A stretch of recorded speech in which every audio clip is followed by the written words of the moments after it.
Greetings and welcome to all to the Tamilian speaking. In our last post, we saw about the three kings, the Moovendargal. The topic of this post is Moondu Thamizh Sangamgal, that is the three Tamil Sangams. At the outset, before beginning, let us delve into the name Sangam. The earliest Tamil Sangams could not have been named as Sangams. Of course, the name Sangam itself is found only in later day Tamil literatures pertaining to the period 5th century to 8th century AD, especially Irayanaraga Porul, Thiruvilayadar Puranam, Periya Puranam, and some Devarams mention the word Sangam. But these literatures were written thousands of years after the first Sangam. Now, you may ask me, why do you say it could not have been named as Sangam? As you know, the word Sangam is a Sanskrit word. The Sanskrit is the mother tongue of the Aryans. The Aryan migration into India happened only around 1500 BC. Whereas the period of the first Sangam is BC 9600 to 5200 BC. That is a period of 4400 years.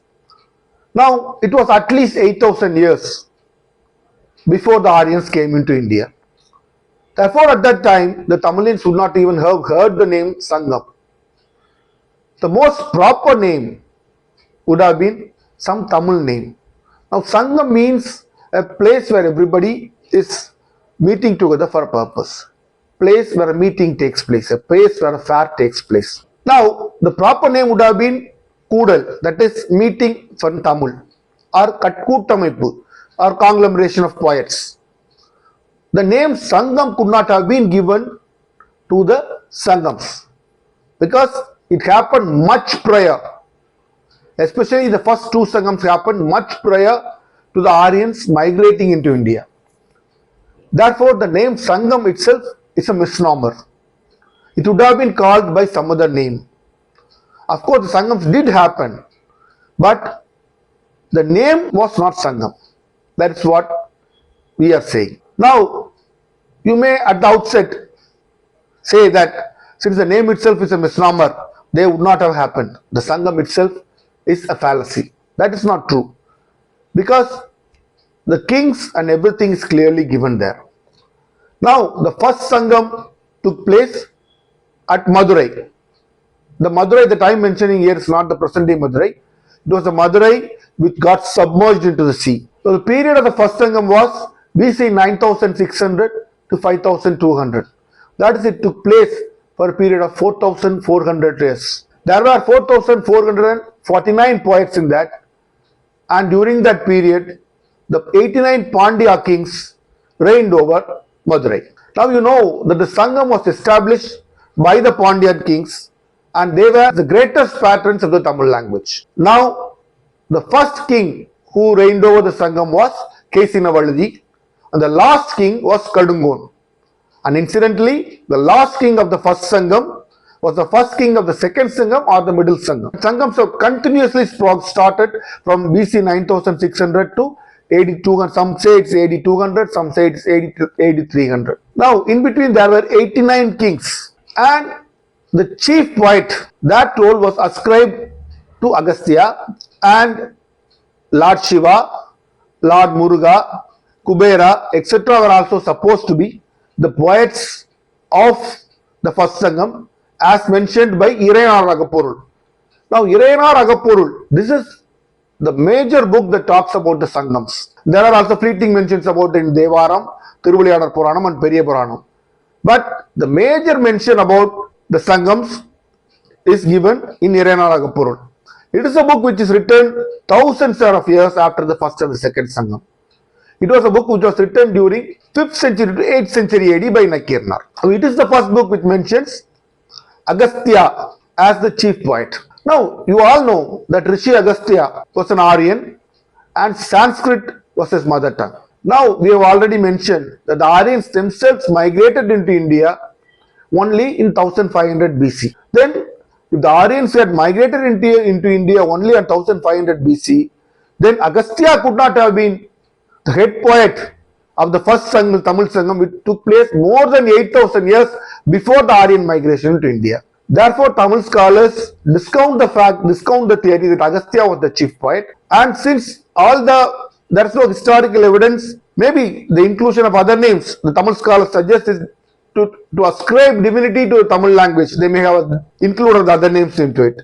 But Lord Muruga, according to Tamil traditions, and we Tamils firmly believe that Lord Muruga was one of our ancestors. And it was one of our ancestors who later became deified and became Lord Muruga. That is why Lord Muruga worship is the most famous worship in Tamil Nadu. Therefore, Tamil scholars say Lord Muruga would have been the chief poet, not Rishi Agastya, because Rishi Agastya, even according to historical records, was not present in the 10th century BC. He came into India only during the middle of the 2nd century BC. Therefore, it is a commonly accepted and widely accepted view that Lord Muruga or Muruga could have been the chief poet because he was an ancestor of the Tamils. So, there is another book which is ascribed to the first Sangam, Agatyam, they call it. Agatyam is ascribed to Rishi Agastya also. And subsequent Iranagapurul says it was a book of the first Tamil Sangam. It could not have been because Agastya himself came into India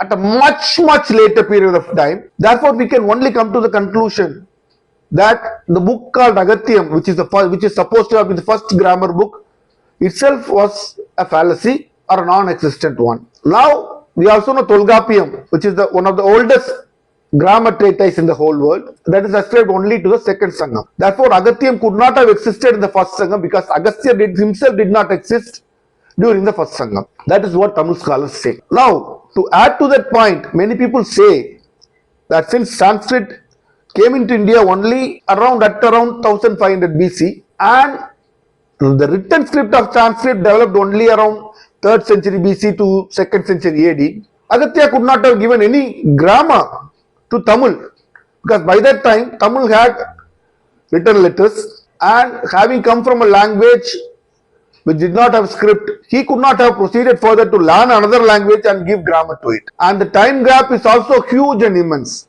Therefore, Agatyam, in my opinion, is merely a mythical book. It could not have existed. Now coming to the other point. Now, if the first Sangam had existed, are there any books, are there any literature which pertain to the first Sangam? We know a name of the few, but none of the literary works of the first Sangam have survived to this day. Since we already mentioned that the sea had swallowed Madurai, the place of the first Sangam, none of the literature survived, including the so-called Agatyam.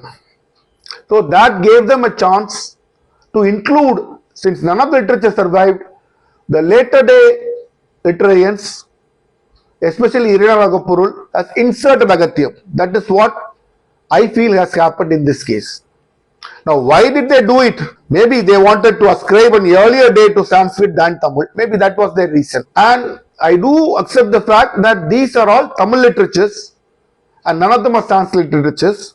These are all Tamil literatures written by people who had their mother tongue as Tamil. And it is because of the Aryanization of the language, they might have been tempted to place Sanskrit ahead of Tamil in the chronology of the languages. Now, coming to the literatures that were written during the first Sangam, we know the names of a few.